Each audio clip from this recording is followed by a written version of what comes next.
Hello, नमस्कार प्यारे साथियों।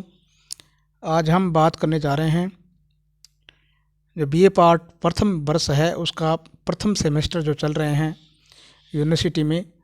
तो बीए पार्ट प्रथम का जो पॉलिटिकल साइंस सब्जेक्ट है उस पॉलिटिकल साइंस सब्जेक्ट का ये एक मॉडल प्रश्न पत्र है और इसको हम एक हल करेंगे और ये 100 क्वेश्चनों का है और आपको भी वहीं एग्ज़ाम में 100 क्वेश्चन देखने को मिलेंगे। ऑब्जेक्टिव टाइप के क्वेश्चन मिलेंगे, एमसीक्यू क्वेश्चन। तो उसी आधार पर यह प्रश्न पत्र तैयार किया गया है और ये कोशिश रहेगी कि इसको हम पूरा 1 या 2 बार इस वीडियो को देखें ताकि आपको एग्ज़ाम में ऐसे क्वेश्चन देखने को हूबहू मिले और आपको ये सहूलियत रहे और आप अच्छे नंबरों से पास हो सको। तो ये हमारा और आपका यूट्यूब चैनल है अक्षय दृष्टि एजुकेशन। तो ऐसे ही और जो वीडियो देखने के लिए एग्ज़ाम ऑफ यू से देखने के लिए आप हमारे चैनल को सब्सक्राइब करें और बेल आइकन प्रेस करें ताकि सबसे पहले अगले वीडियो का नोटिफिकेशन आप तक पहुंच सके। बात करते हैं सीधे ही कि ये मॉडल प्रश्न पत्र है और ये जो पॉलिटिकल साइंस का जो बुक है, प्रथम बुक है, उसका ये नाम है राजनीति विज्ञान के मूल आधार और ये प्रथम सेमेस्टर दे रखा है और समय सीमा आपकी रहेगी वो 2.5 घंटे रहेगी और इसमें OMR सीट मिलेगी आपको और 4 ऑप्शन यहाँ हर क्वेश्चन में आपको वहाँ देखने को मिलेंगे। और ख़ास बात ये ध्यान रखना कि इसमें काले और नीले बाल पेन का आपको प्रयोग करना है, इसके अलावा और किसी पेन का प्रयोग नहीं करना है। तो सीधे ही हम इसके क्वेश्चनों पर नज़र डालते हैं कि इसका जो पहला क्वेश्चन है वो क्या है। तो पहला क्वेश्चन है, कौन परंपरागत राजनीति विज्ञान से संबंधित है। तो इसका सीधा आंसर अपने पास आ जाएगा कि इसमें गार्डनर हो जाएगा। नेक्स्ट क्वेश्चन की बात करें तो अमेरिका का वह प्रसिद्ध विश्वविद्यालय कौन सा है जिसको व्यवहारवाद के अध्ययन का प्रमुख केंद्र या प्रमुख गढ़ माना जाता है। तो इसका सीधा आंसर आ जाएगा सी आंसर, शिकागो विश्वविद्यालय। नेक्स्ट क्वेश्चन की हम बात करें तो निम्नलिखित में से आधुनिक राजनीति विज्ञान का लक्षण कौन सा नहीं है। आधुनिक राजनीति विज्ञान का लक्षण कौन सा नहीं है। तो इसका आंसर आ जाएगा अपने मूल्य प्रधान अध्ययन। नेक्स्ट क्वेश्चन की बात करें कि अरस्तु की प्रमुख कृति कौन सी है। ये क्वेश्चन बहुत बार पूछा जाता है और ध्यान रखना ये क्वेश्चन इतना मोस्ट इम्पोर्टेंट है कि आपको यहाँ ये एग्जाम में ज़रूर देखने को मिल सकता है कि अरस्तु की प्रथम कृति कौन सी है। तो अरस्तु की कृति आ जाएगी पॉलिटिक्स आ जाएगी। और यदि आपसे पूछता है कि प्लेटो की प्रसिद्ध कृति कौन सी है तो उसमें आपको लगा के आना है रिपब्लिक। और होब्स की अगर कृति पूछता है तो लेवाइथन हो जाएगा। और ये जो प्रिंस वाली कृति है ये किसकी है, ये मैकियावेली की है, ये ध्यान रखना। और इस जो चौथे नंबर का क्वेश्चन है इसका एग्जैक्ट जो अपने पास आंसर है इसका तो वह आ जाएगा पॉलिटिकल यानी कि पॉलिटिक्स। नेक्स्ट क्वेश्चन की बात करें, ए ग्रामर ऑफ पॉलिटिक्स ये किसकी है। तो इसका आंसर अपने को देखने को मिलेगा Harold Laski, a grammar of politics. Next question की बात करें कि राजनीति विज्ञान दोनों है तो वो क्या क्या है। तो ये विज्ञान भी है और कला भी है। नेक्स्ट क्वेश्चन की बात करें तो व्यवहारवाद की किस बौद्धिक आधारशिला के अनुसार राजनीति विज्ञान के शोध सिद्धांत अभिमुख होने चाहिए। तो ये कौन सा है। तो इसमें हम ये देख सकते हैं थोड़ा सा कन्फ्यूजन है लेकिन मैं जहाँ तक मानता हूँ कि तकनीकी इसका आंसर होना चाहिए। नेक्स्ट क्वेश्चन की बात करें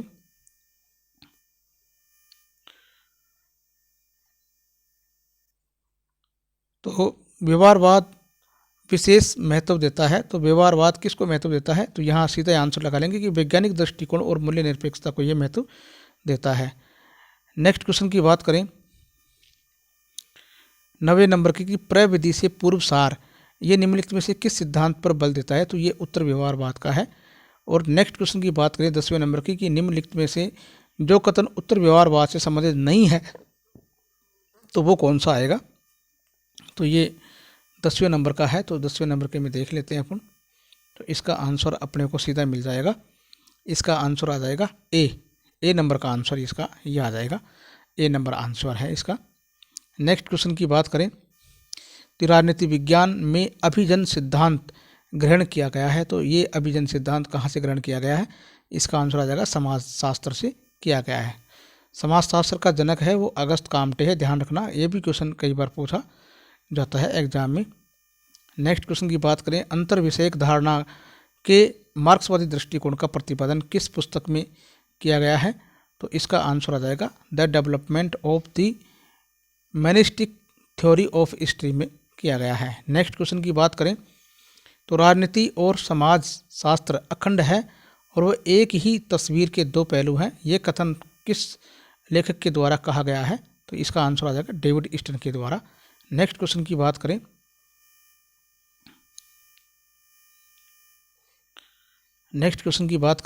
तो आधुनिक राजनीति विज्ञान ने अंतः अनुशासनात्मक उपागम की अवधारणा किससे प्राप्त की है? तो इसका आंसर हमको यहाँ मतलब मिला नहीं है, लेकिन ये थोड़ा सा कन्फ्यूजन है, तो इसको आप देख लेना। मेरा जहाँ तक मानना है कि ये इसमें अनुभववाद होना चाहिए, फिर भी आप इसको देख लेना, इसलिए मैं इसमें नोट लगा देता हूँ, आप थोड़ा सा और देख लेना। निम्नलिखित में से कौन सा शक्ति का स्रोत नहीं है? तो शक्ति का स्रोत इनमें से कौन सा नहीं है? तो इसमें इसका आंसर आ जाएगा ये संगठन का अभाव, ये आ जाएगा इसका आंसर। नेक्स्ट क्वेश्चन की बात करें,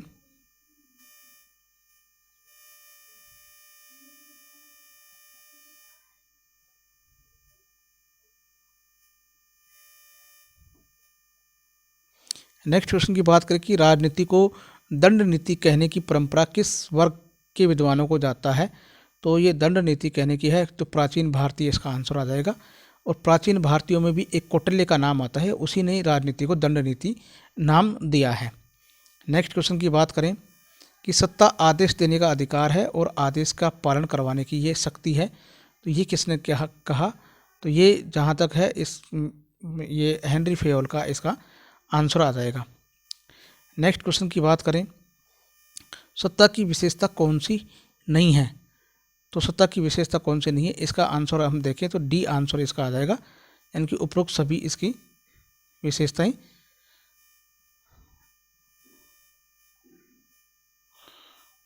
इसका आ जाएगा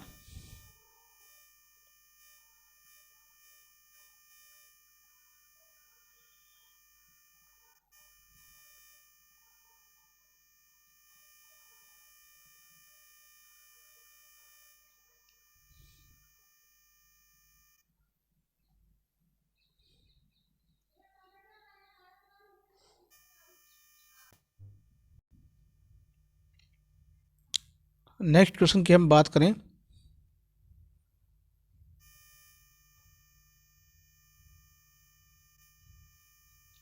कि सत्ता के संबंध में पारिस्थितिकी नियम की अवधारणा का प्रतिपादन किसने किया? तो यहाँ आ जाएगा पारिस्थितिकी चेस्टर बर्नार्ड का। और नेक्स्ट क्वेश्चन की बात करें, राजनीतिक व्यवस्था में जीवन का संचार कौन करती है? तो वैधता और औचित्यपूर्णता इसका आंसर आ जाएगा।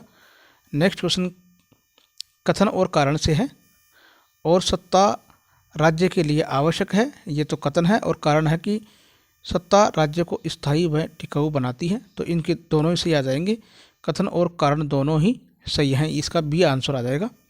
नेक्स्ट क्वेश्चन की बात करें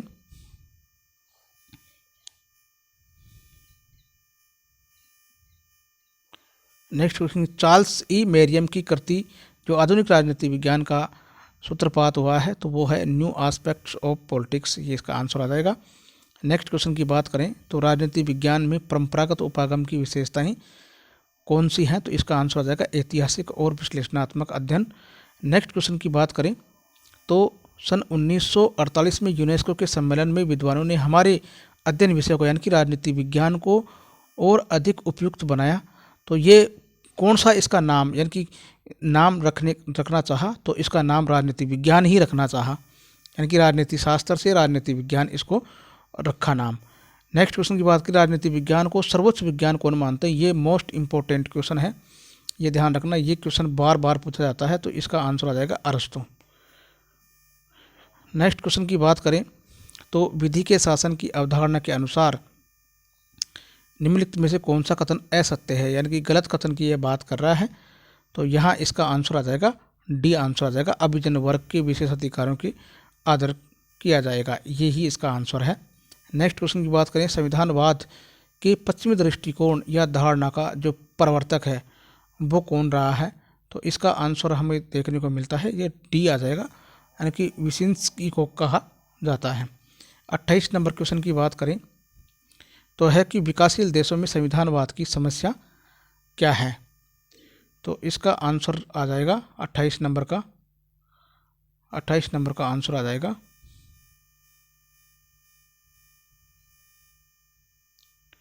डी आंसर इसका आ जाएगा। और 29 नंबर की बात करें तो संविधानवाद की प्रमुख समस्याएं क्या क्या हैं, तो निरंकुशतावाद, जनता की असंतुष्टि और ये उपरोक्त सभी आ जाएगा।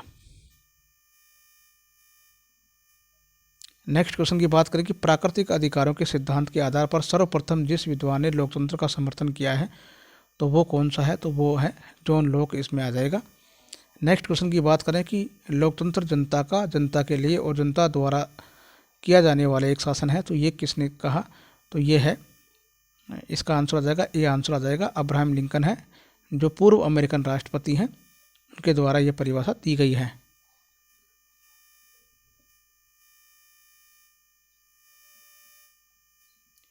नेक्स्ट क्वेश्चन की बात करें तो निम्नलिखित में से जो विशेषताएं विशिष्ट वर्गीय लोकतांत्रिक सिद्धांत से संबंधित नहीं हैं तो वह कौन सी है, तो इसका सीधा आंसर आ जाएगा कि जनता का विशिष्ट वर्ग के मामलों में हस्तक्षेप। नेक्स्ट क्वेश्चन की बात करें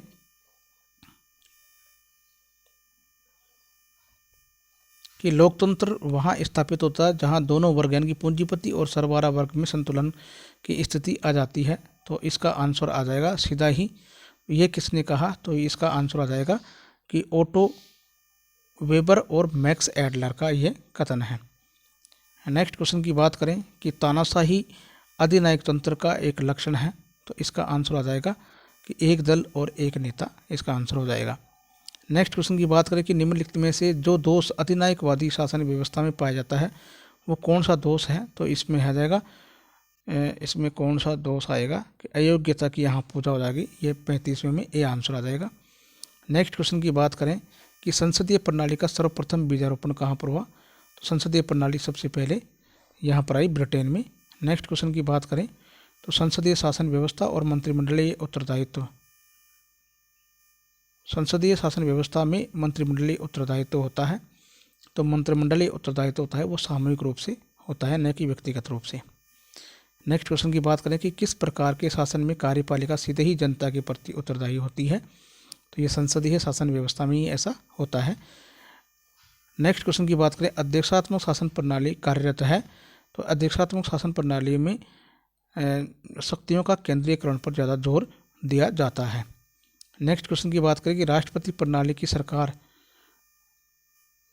40 नंबर क्वेश्चन की हम बात करें तो राष्ट्रपति प्रणाली की सरकार सर्वप्रथम कहाँ पर बनाई गई थी, तो इसका हम आंसर देखेंगे 40 नंबर का, तो इसका आंसर आ जाएगा अपने पास ब्रिटेन में। इसका इसका आंसर आ जाएगा अपने संयुक्त राज्य अमेरिका में, इसका आंसर संयुक्त राज्य अमेरिका में। नेक्स्ट क्वेश्चन की बात करें कि संसदीय सरकार में सर्वोच्च स्थिति प्राप्त किसको होती है, तो संसद को ही होती है। नेक्स्ट क्वेश्चन की बात करें तो संसदीय शासन प्रणाली में मंत्रिपरिषद व्यवस्थापिका के माध्यम से उत्तरदायी होता है, तो मंत्रिपरिषद किसके प्रति उत्तरदायी होता है, तो वो मंत्रिपरिषद व्यवस्थापिका के माध्यम से जनता के प्रति उत्तरदायी होता है। नेक्स्ट क्वेश्चन की बात करें तो एकात्मक शासन का सबसे अच्छा उदाहरण कहाँ देखने को हमें मिलता है, तो एकात्मक शासन व्यवस्था हमें संयुक्त राज्य अमेरिका में देखने को मिलती है। नेक्स्ट क्वेश्चन की बात करें तो कौन सा रूप संघवाद का रूप नहीं है, कौन सा रूप संघवाद का रूप नहीं है, तो इसका आंसर आ जाएगा व्यक्तिगत संघ। नेक्स्ट क्वेश्चन की बात करें तो सबसे अधिक अनज्ञ संविधान किस देश का है, तो सबसे अधिक अनज्ञ संविधान किस देश का है, तो यहाँ आ जाएगा संयुक्त राज्य अमेरिका का। किस वर्ष कनाडा में संघीय व्यवस्था को अपनाया गया, तो कनाडा में कौन से वर्ष में अपनाया गया, तो 1867 AD इसमें आंसर में आ जाएगा। नेक्स्ट क्वेश्चन की बात करें तो कौन सा कथन संघ के निर्माण की सफलता को सुनिश्चित नहीं करता है, तो इसका आंसर आ जाएगा अपने पास कि भाषा, धर्म और संस्कृति आदि की अनेकता। नेक्स्ट क्वेश्चन की बात करें तो केंद्रीय सरकार की शक्तियों में वृद्धि का कारण क्या है? तो इसका सीधा ही आंसर आपने को देखने को मिलेगा कि निहित शक्तियों का सिद्धांत, संघ राज्य सहकारिता और लोक कल्याण की राजनीति।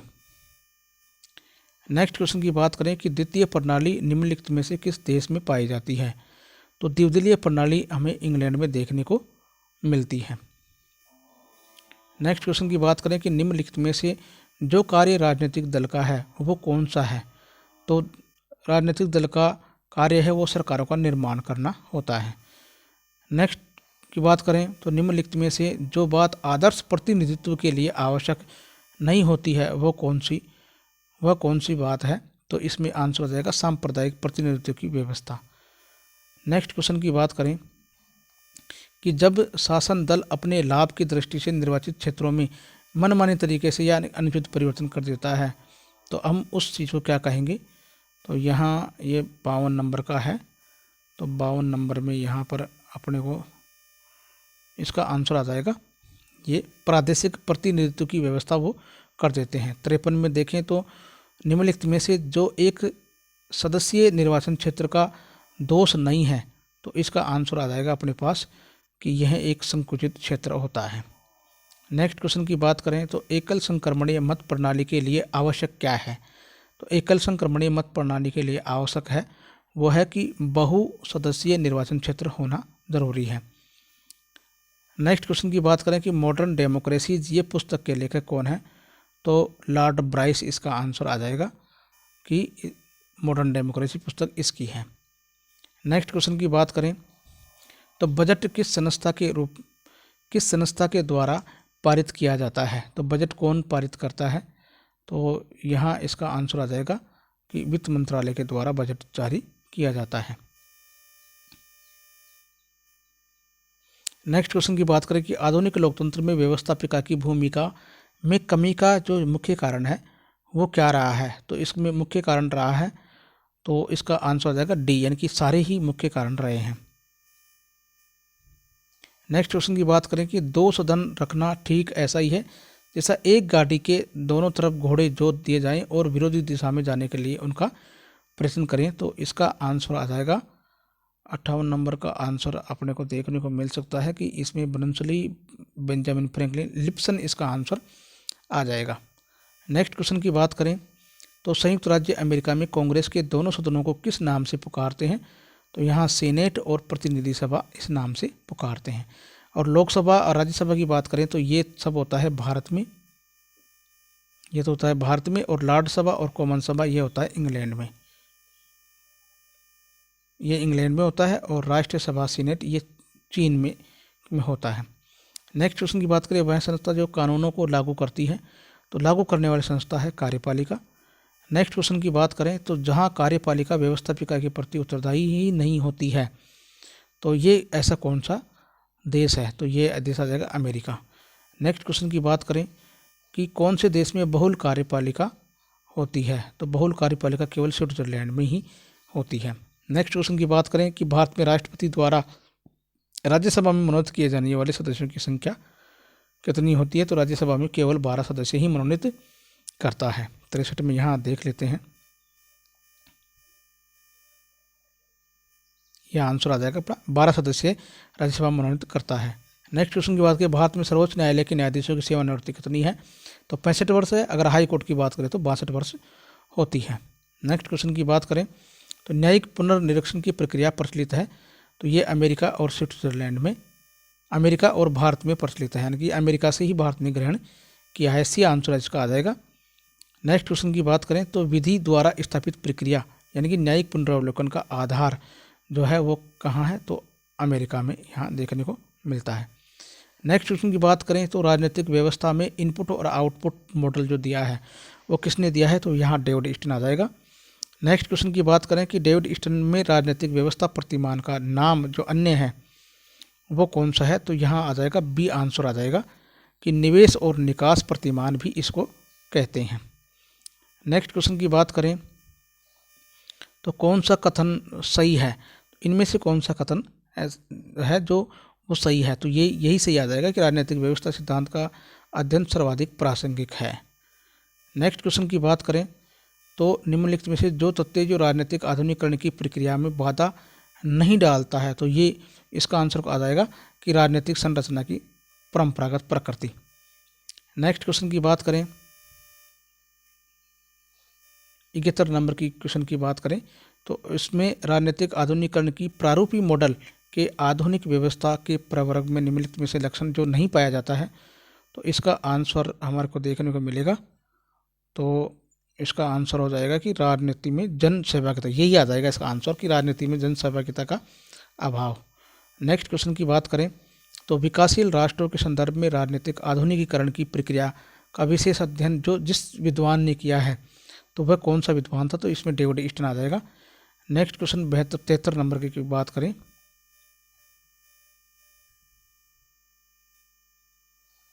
कि द्वितीय विश्व युद्ध के बाद उचित राष्ट्रों को किस नाम से जाना गया, तो इनको विकासशील राष्ट्र भी कहते हैं, तीसरी दुनिया के देश भी कहते हैं, अल्पविकसित देश भी कहते हैं, तो उपरोक्त सभी इसका आंसर आ जाएगा। नेक्स्ट क्वेश्चन की बात करें तो राजनीतिक विकास पर विचार करने वाले विद्वानों में सबसे अग्रणी स्थान है जो किस विद्वान का है, तो राजनीतिक विकास पर बात करने वाले डेविड ईस्टन का नाम आता है।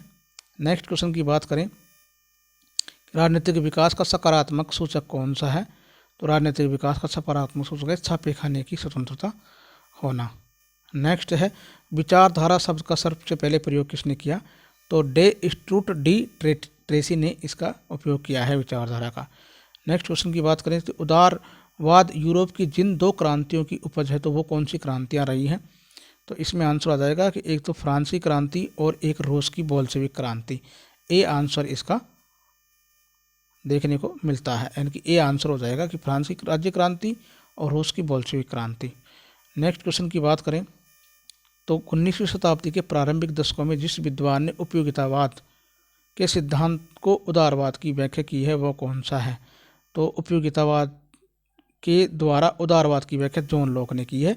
वैसे उपयोगितावाद का सिद्धांत सबसे पहले जेरेमी बेंथम ने के द्वारा दिया गया था, लेकिन यहाँ उपयोगितावाद के सिद्धांत के द्वारा अगर उदारवाद की बात आ रही है साथ में, तो फिर ये इसका आंसर आ जाएगा जॉन लॉक।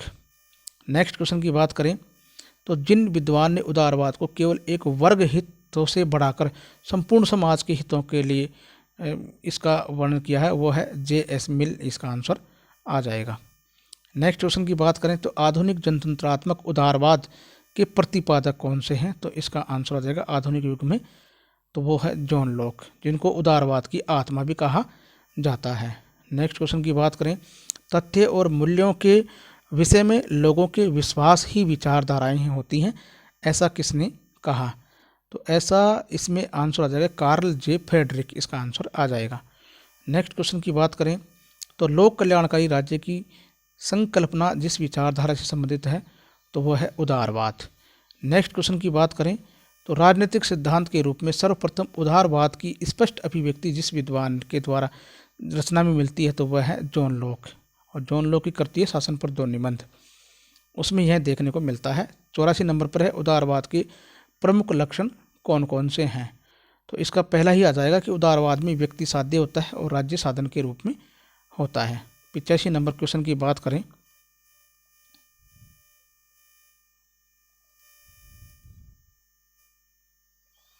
यदि एक व्यक्ति को छोड़कर संपूर्ण मानव जाति का मत अगर एक हो और मानव जाति को उस एक व्यक्ति को बलपूर्वक चुप कराने का कोई अधिकार नहीं है, तो ये किसका है, तो ये J.S. मिल का आ जाएगा यहाँ पर। नेक्स्ट क्वेश्चन की बात करें कि पृथ्वी पर राज्य है वो पृथ्वी पर एक ईश्वर का अवतरण है, यानी कि ईश्वर का अवतार है, ये किसने कहा, हीगल ने। ये मोस्ट इम्पोर्टेंट क्वेश्चन है, ये कई बार एग्जाम्स में पूछा जाता है। नेक्स्ट क्वेश्चन की बात करें निम्नलिखित में से किस राजनीतिक दर्शन आदर्शवाद और उदारवाद का एक अद्भुत मिश्रण है, तो यहाँ इसका आंसर आ जाएगा यानी कि J.S. मिल के द्वारा दी गई है। निम्नलिखित में से कौन सी विचारधारा राज्य की प्रबल समर्थक है, तो राज्य की प्रबल समर्थक है तो ये अराजकतावाद ही हो सकती है जो राज्य की प्रबल समर्थक है। नेक्स्ट क्वेश्चन की बात करें कि दास कैपिटल यानी कि पूंजी, ये पुस्तक किसके द्वारा लिखी गई है, तो यहाँ आ जाएगा कार्ल मार्क्स की ये प्रमुख करती है। नेक्स्ट क्वेश्चन की बात करें तो यहाँ पर मार्क्सिज्म एंड ओपन माइंड ये किसकी पुस्तक है, तो इसका आंसर आ जाएगा जहाँ तक है डेविड फायरबैक की।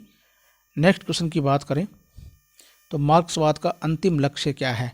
तो मार्क्सवाद का अंतिम लक्ष्य है राज्य विहीन और वर्ग विहीन समाज की स्थापना करना। नेक्स्ट क्वेश्चन की बात करें कि मार्क्स के अनुसार राज्य का जो स्वरूप कैसा है? तो यह है राज्य क्या है? एक शोषण का यंत्र है, ऐसा इन्होंने कहा है। 93 नंबर क्वेश्चन की हम बात करें कि अभी तक आविर्भूत समस्त समाजों का इतिहास वर्ग संघर्ष का ही एक इतिहास रहा है, ऐसा किसने कहा? तो ये कार्ल मार्क्स आ जाएगा। धर्म की आलोचना किसने की? कार्ल मार्क्स के द्वारा की गई। नेक्स्ट क्वेश्चन की बात करें, निम्नलिखित में से कौन सी विचारधारा राज्य की प्रबल विरोधी रही है? तो वो राज्य की प्रबल विरोधी रही है, तो व्यक्तिवादी विचारधारा है वो राज्य की प्रबल विरोधी रही है। नेक्स्ट क्वेश्चन की बात करें तो युद्ध, जुल्म और दमन तथा शोषण पर आधारित वर्तमान समाज को बदलने के लिए नैतिक व आध्यात्मिक क्रांति की बहुत ज़्यादा आवश्यकता है, ऐसा किसने कहा? तो ये प्रोदा का कथन आ जाएगा। नेक्स्ट क्वेश्चन की बात करें तो ये तीन संस्थाएं कौन कौन सी? राज्य और व्यक्तिगत संपत्ति और धर्म मनुष्य की आदिम स्थिति के चिन्ह हैं और आधुनिक विकास की अवस्था में ये बिल्कुल भी आवश्यक नहीं है, ऐसा किसने कहा? तो इसका आंसर हो जाएगा बाकुनिन। नेक्स्ट क्वेश्चन की बात करें तो 1837 में सर्वप्रथम किस पाश्चात्य विद्वान ने नारीवाद जो शब्द है इसका प्रयोग किया था? तो नारीवाद शब्द का प्रयोग किया था चार्ल्स फोरियर ने। नेक्स्ट क्वेश्चन की बात करें तो स्त्री समाज की समस्याओं के हल के लिए कार्य करने वाले सामाजिक धार्मिक सुधारक के नाम कौन कौन से? तो ये सारे थे, राजा राम मोहन राय भी, ज्योतिबा फुले भी थे और ये बहराम जी मालावरी भी थे, उपरोक्त सभी इसका आंसर आ जाएगा। और लास्ट क्वेश्चन की हम बात करें तो भारत में जो नारीवादी आंदोलन के इतिहास में तृतीय चरण से संबंधित स्त्री चिंतक समूह कौन सा है इनमें से? तो ये सारे के सारे इसका आंसर आ जाएगा, ये तीसरे चरण में ये आ जाएगा। तो इस प्रकार से हमारे 100 क्वेश्चनों का जो मॉडल पेपर है ये पूरा होता है। और ऐसे ही और वीडियो देखने के लिए हमारे यूट्यूब चैनल अक्षय दृष्टि एजुकेशन को सब्सक्राइब करें, बेल आइकन प्रेस करें ताकि सबसे पहले नोटिफिकेशन आप तक पहुंच सके। तो मेरे द्वारा ये हल किया गया प्रश्न पत्र दोस्तों आपको समझ में आया होगा और मैं कोशिश करूंगा कि इस अन्य जो एग्ज़ाम्स हैं जो अपने सेमेस्टर में लग गए हैं उनका पेपर जो आपका लगेगा उसका सॉल्यूशन भी मैं डालते जा रहा हूं। तो मैंने अभी तक 2 पेपरों का सॉल्यूशन डाल दिया, आज तीसरा पेपर जो और है इकोनॉमिक्स का लगा था आपका वो भी मैं आज डाल दूंगा। थैंक यू, धन्यवाद।